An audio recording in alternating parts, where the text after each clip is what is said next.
আসসালামু আলাইকুম রহমতুল্লাহ বরকাতুহু। প্রিয় সৌদি প্রবাসী ভাই বন্ধুরা, সবাই কেমন আছেন? সবাইকে শুভ সকাল।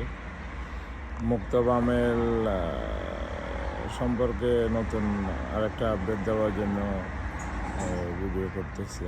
সেটা হলো, এর আগে আমার ভিডিওটা আপনারা যারা দেখেন নাই হয়তো জানেন না যে মুক্তাব আমেলে যারা দেশে চলে যাওয়ার জন্য এম্বাসিতে পাসপোর্ট জমা দিচ্ছেন, এবং কি ওই পাসপোর্ট তো প্রথমে মুক্তাব আমেলে যায়, ওখানে ক্লিয়ারেন্স হয়ে যাওয়ার পরে আবার পুনরায় আমরা কাগজপত্র জমা দিয়ে আসলে যাওয়া থেকে এক্সিট লাগে।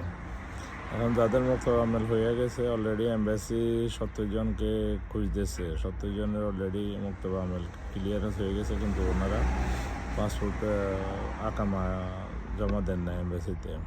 আচ্ছা যাক, আমার ওই ভিডিওটা দেখে এখন আজকে কিছুক্ষণ আগে আমার ফ্রেন্ডের ছোটো ভাইয়ের একই সমস্যা ছিল, ও গেছিল মুক্তাব আমেলে।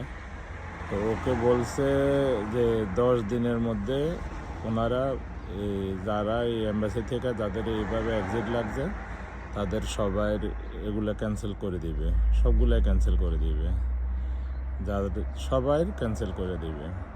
তার মানে যারা এই সমস্যা আছেন এম্বাসিতে পাসপোর্ট দিয়ে আউট পাসের জন্য, এরপরে মতো আমার ক্লিয়ারেন্স আছে কিন্তু দেশে যাইতেছেন না বা যান নাই, তাদের এগুলো সবগুলো ক্যান্সেল হয়ে যাবে। আলহামদুলিল্লাহ, এটা খুশির বিষয়। যারা এই সমস্যা আছেন তারা অটোমেটিকলি সমস্যার সমাধান পেয়ে যাবেন। এরপরে আপনি নগর কপলা বলেন বা আকামা বলেন, রেনু করেন, যা করেন সবই করতে পারবেন। তো এই 10 দিনের মধ্যে আপডেট পাবেন ইনশাআল্লাহ। সবাই ভালো থাকবেন ইনশাআল্লাহ। আমার পেজটা বা আমার চ্যানেলটাকে সাবস্ক্রাইব করেন। আশা করি ইনশাআল্লাহ নতুন নতুন আপডেট পাবেন। আসসালামু আলাইকুম রহমতুল্লাহ।